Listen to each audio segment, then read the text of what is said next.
C'est le retour de la pause. On va continuer maintenant avec la Guinée.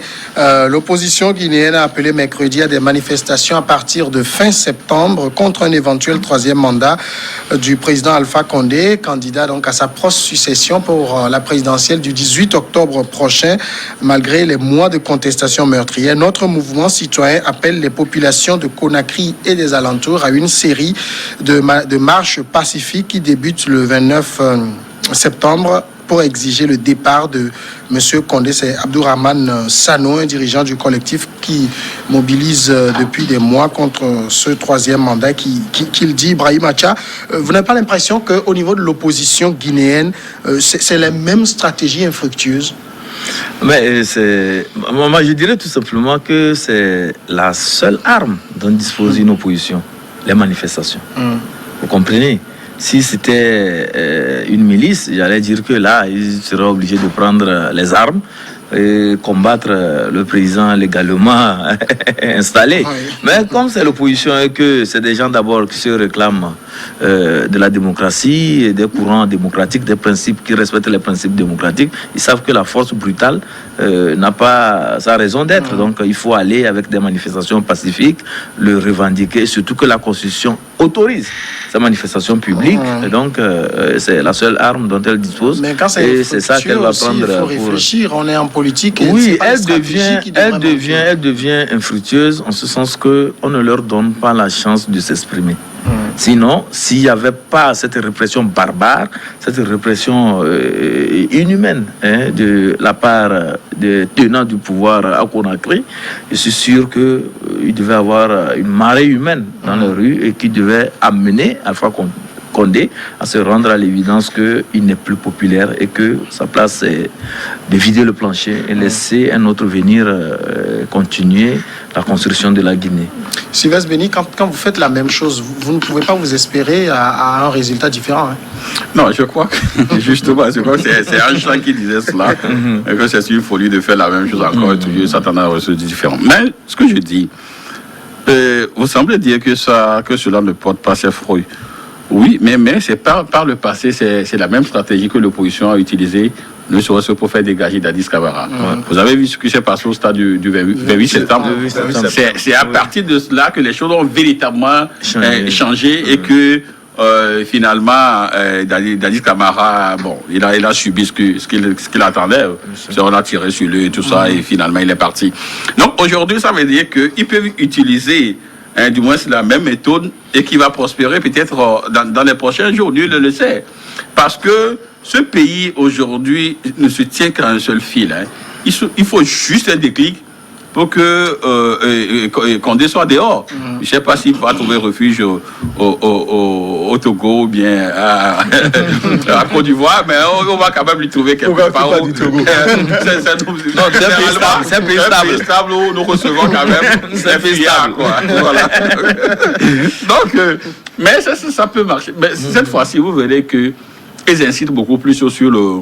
Ils font plus de sensibilisation pour que les gens sortent beaucoup. Mais sauf que je crains que nous sommes aussi dans une situation de pandémie. Ouais. Ça peut aussi avoir donc des impacts ou une influence négative sur ces sensibilisations. Mais on attend, la fin du mois, c'est demain. Donc on va attendre pour voir ce que ça peut donner. Mais sauf que si on doit aller encore sur ce principe-là, je crois que Alpha Condé ce qu'il fait, c'est un forcing. C'est un fond, et tout le monde le sait. J'ai même vu dans une vidéo où il essaie donc d'invectiver un imam et tout ça. Mais c'est pas digne de chef d'État. Et le monsieur a 82 ans. Il a fait modifier la Constitution. Il a encore 10 ans devant lui. 12 ans, parce qu'ils sont passés au mandat de 6 ans. De 6 ans. Ah voilà, il a encore 12 ans devant lui. Il a 82 ans plus 12 ans. Vous voyez ce que ça peut donner. Ce serait comme un Mugabe qui se perd, qui même lors de son discours se mélange dans ses papiers, tout ça.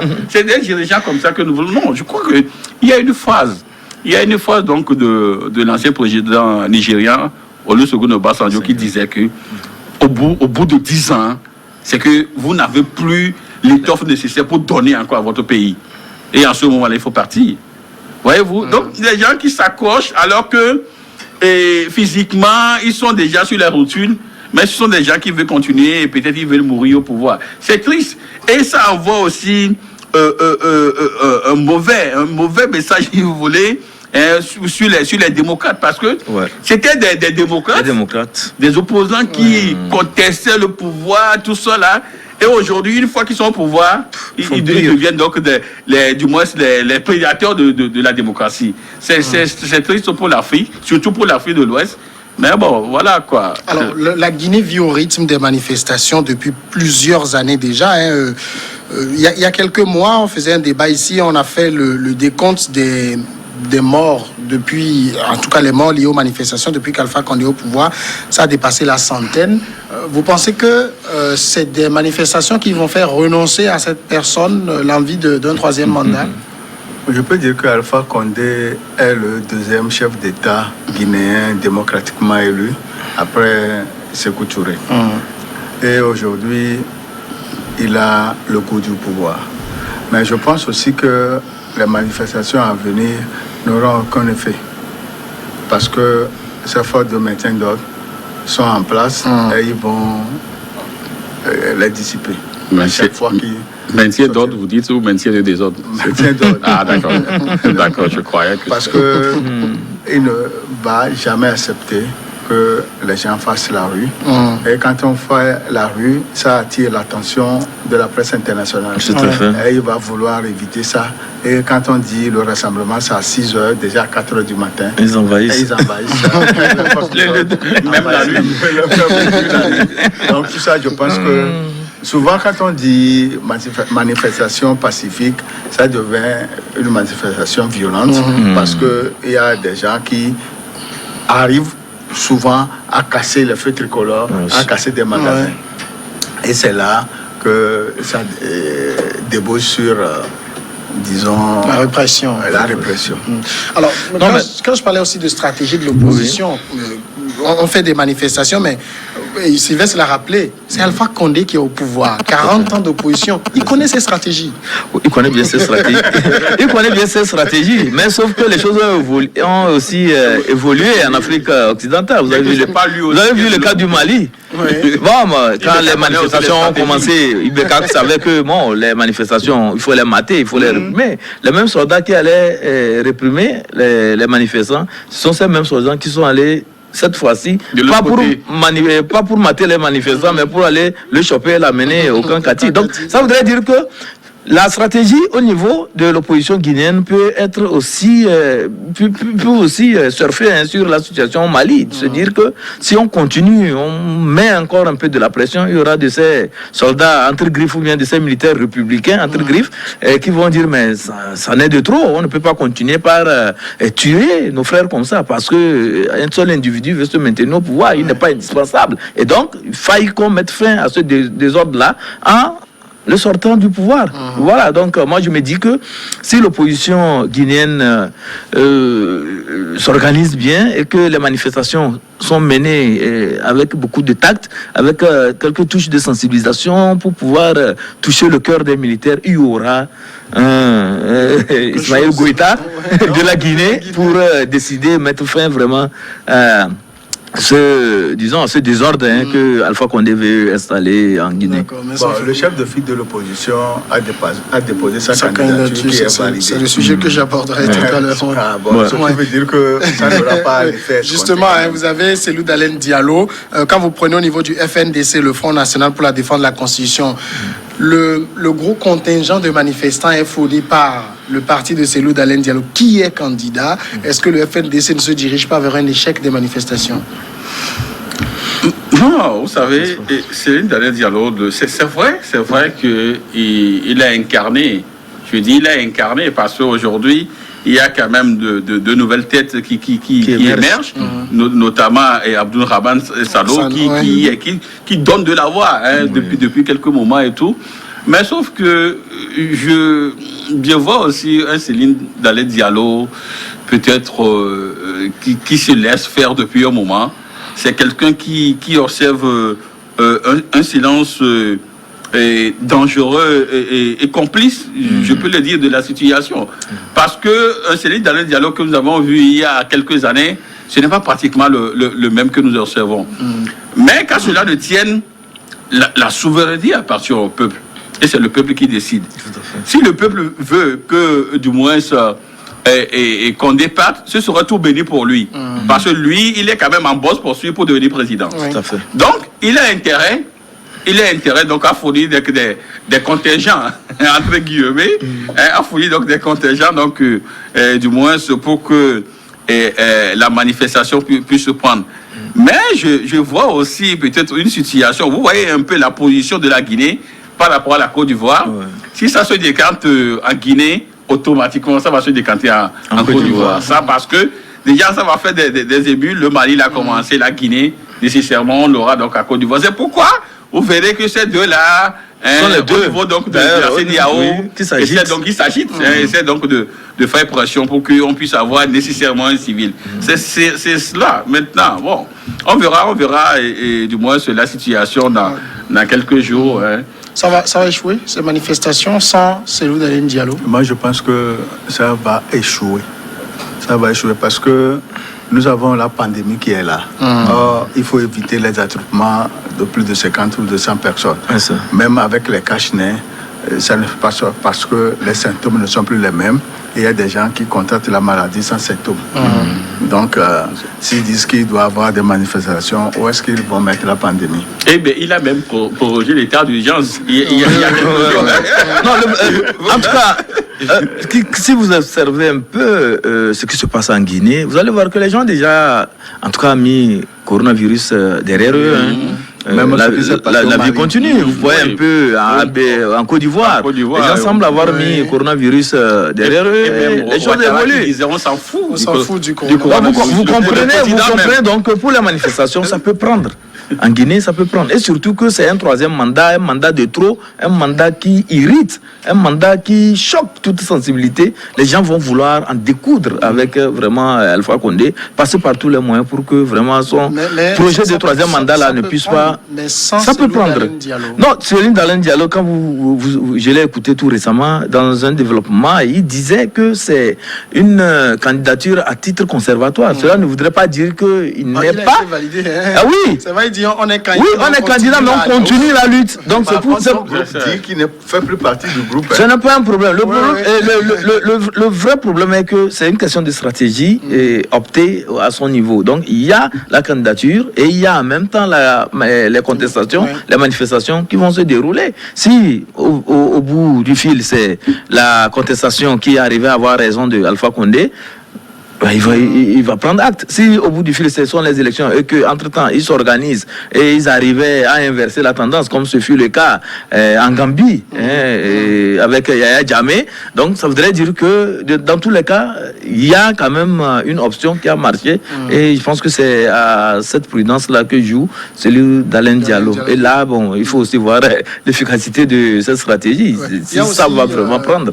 Un autre côté qu'il faut peut-être aborder, c'est vous savez, il y a eu des mois de manifestations avant même la survenance de la pandémie qui n'ont rien donné, bilan humain un peu élevé. Il y a l'épuisement aussi des Guinéens de faire quelque chose qui n'apporte finalement aucun résultat. Non, moi je ne fais pas la même lecture des choses. Et j'ai souvent l'habitude de dire qu'un peuple qui aspire au changement n'abdique jamais. N'abdique jamais. Et vous verrez que si du moins les Guinéens disent qu'ils sont fatigués, qu'en sera-t-il des Togolais? Ça fait 30 ans qu'ils font presque la même chose. Voyez-vous? Donc aujourd'hui, non, je crois que il suffit donc de trouver les mots justes. S'ils arrivent à trouver les mots justes, s'ils sensibilisent beaucoup, vous verrez que le peuple va sortir. Parce que le peuple en réalité est fatigué de Condé, ça c'est un fait. Maintenant, il suffit juste de leur trouver quelques mots, les mobiliser et tout ça. Vous verrez mais que ça va est-ce que ça ne ressemble pas à ce que fait l'opposition guinéenne? Est-ce que ça ne ressemble pas à ce qu'on peut appeler, ils sont incapables d'obtenir un résultat dans les urnes, donc ils le veulent dans la rue? Non, je crois que... Mais que ce soit la rue ou dans les urnes, c'est pratiquement la même chose. Hein. La finalité, c'est de venir, donc c'est d'arriver au pouvoir. Maintenant, je crois qu'il y a ce qui s'est passé pour les dernières élections présidentielles, où on a vu, c'est pas renversement de la situation, où Condé qui était peut-être en mauvaise posture, et puis revenir rapidement et tout ça. Et là aussi, j'ai pas véritablement compris le jeu. Peut-être que on peut voir du côté donc de l'Occident. Peut-être qu'il y a des pignons, il y a certains il y a des choses des gens qu'on a envoyés, des émissaires, pour lui dire, bon, monsieur, vous pouvez peut-être attendre, il va finir bientôt son deuxième mandat et puis vous pouvez prendre. Il y a quand même du monde dans les coulisses, il y a aussi ces gens donc de deal entre donc du moins c'est la métropole et puis les pays et les opposants.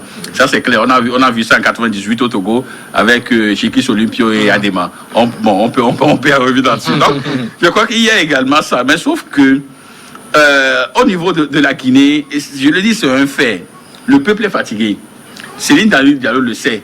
Mais s'il risque ou s'il se hasardait a tenu un discours qui ne plaît pas, du moins à la population, c'est lui qui sera la prochaine cible. Et on l'a souvent remarqué dans plusieurs pays. Oui.